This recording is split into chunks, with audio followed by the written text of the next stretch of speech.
¿Qué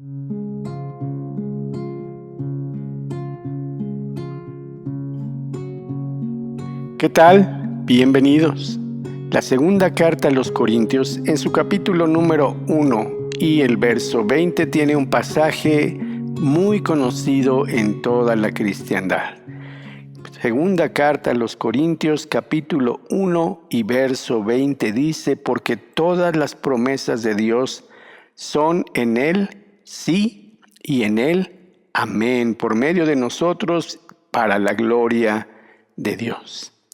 Este versículo es fundamental para entender la esperanza y la certeza que los creyentes en Cristo tienen cuando Él dice sí y cuando nosotros podemos decir amén. Sí implica la aprobación de Dios. Él cumplirá sus promesas. Amén implica el respaldo, la certeza de que así será.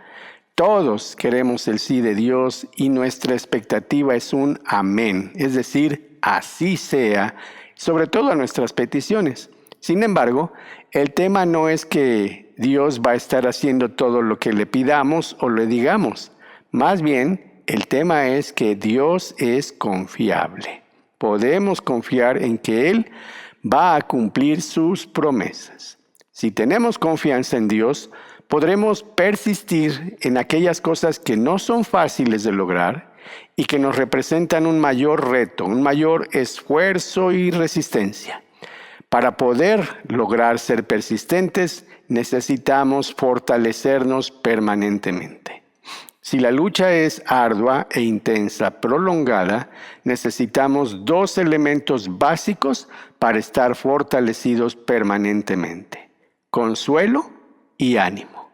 Dios ha prometido darnos consuelo y ánimo durante nuestras pruebas, tentaciones y dificultades. Hoy quiero decirte 4 cosas básicamente. ¿Qué debemos hacer?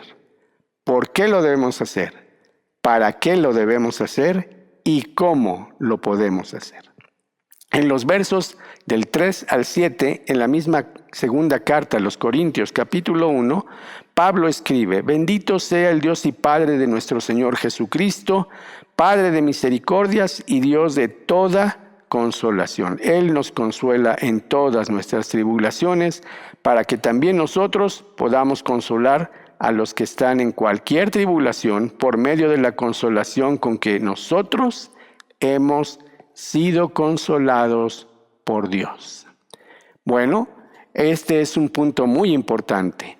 Pablo estaba pasando un momento difícil en su vida. Su ministerio estaba siendo desacreditado. La congregación estaba dudosa de qué tanto de las mentiras que les habían propagado eran verdades y qué tanto de lo que Pablo decía era realmente veraz, como él lo explicaba. Pablo no se enreda en discusiones vanas. Simple y sencillamente deja en claro los puntos que él tenía como una persona persistente y confiada en Dios. En primer lugar dice: toda la alabanza sea para Dios.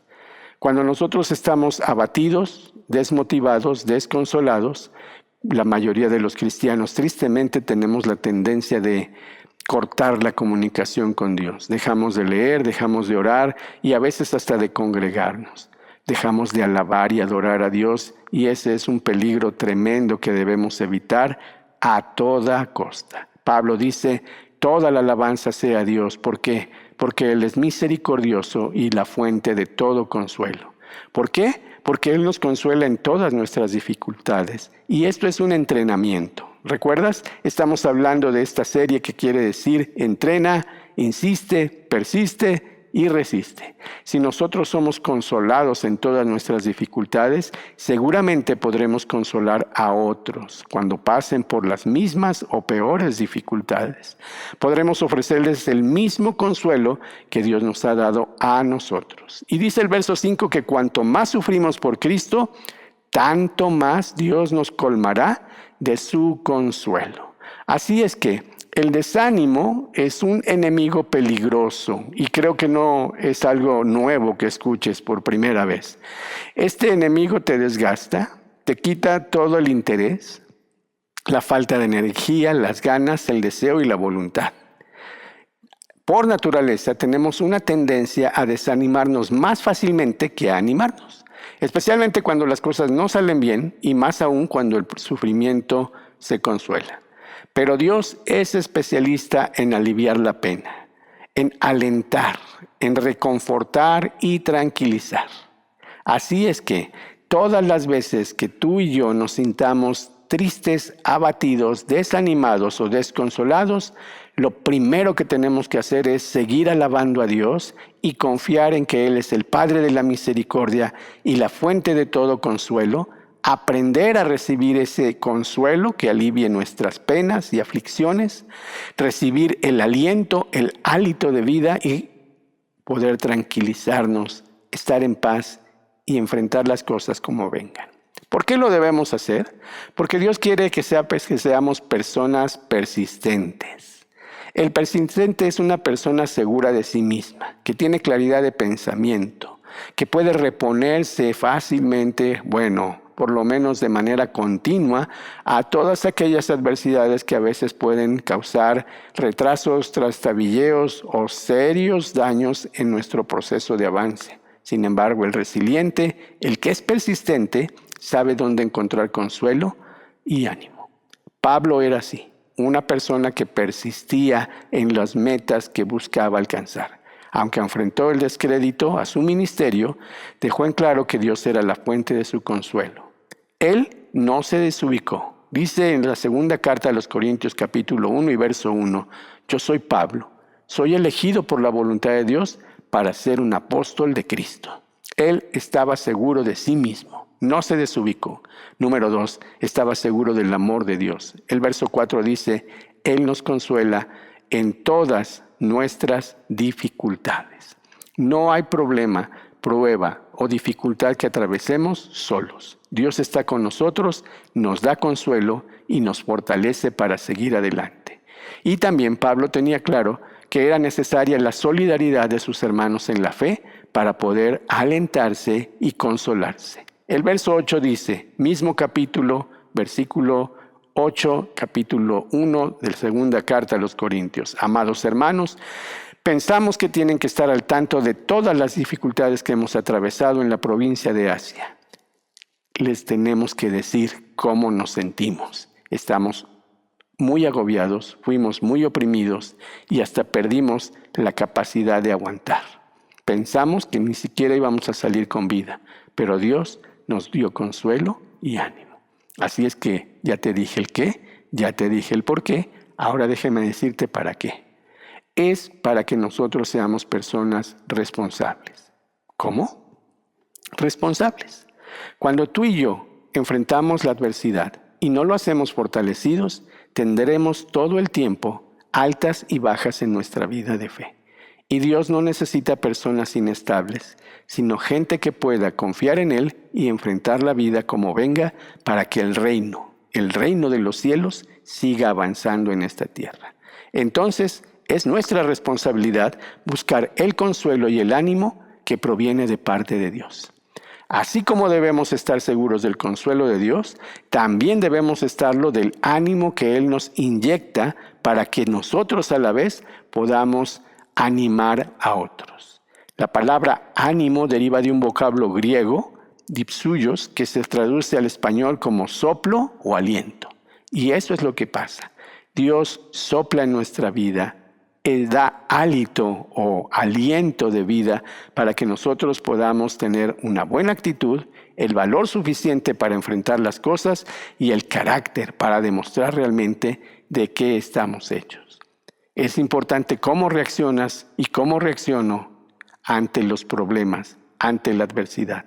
Es importante enfrentar y no salir corriendo. Y lo más importante, es vital desarrollar un fuerte carácter en la fe, en Cristo Jesús. Nuestra competencia, decía Pablo, no viene de nosotros. El Señor nos hace competentes. Él quiere animarnos y quiere que nos animemos mutuamente los unos a los otros. Las palabras de ánimo siempre son un bálsamo, son un olor fragante para Dios. En los momentos en que tú ves a alguien desanimado y ese alguien puede ser también tu hermano en la fe, es vital que te acerques, que hables, que estés, que lo apoyes, que ores y que tengas una forma práctica de apoyarlo. ¿Cómo entonces lo podemos hacer? Bueno, hay un profeta en el Antiguo Testamento que para mí es el ejemplo perfecto de la persistencia. Su nombre es Jeremías y él era un profeta muy joven. Su llamado fue más o menos entre una edad de los tal vez 15 a 17 años, 18 cuando mucho. Esto nos demuestra que Dios siempre va a buscar y usar a aquellas personas dispuestas. Nadie es demasiado joven o demasiado viejo para ser un instrumento en las manos de Dios. Para Él siempre tendremos la edad perfecta. A Jeremías se le dio una doble vocación. Sería profeta a Israel, es decir, los de su casa, pero también sería un profeta a las naciones. Sus palabras, como lo refiere el capítulo 1 y el verso 10, arrancarán y derribarán, pero también edificarán y plantarán. Confrontarás, le dijo el Señor a Israel, y les advertirás del juicio venidero, pero también les darás un mensaje de esperanza para el futuro.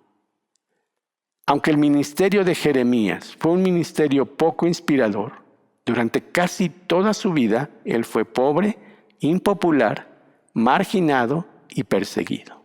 Sin embargo, el énfasis que él entendió y que hizo de manera responsable fue hablar con autoridad acerca del juicio de Dios para su pueblo, así como de la grandeza del amor divino.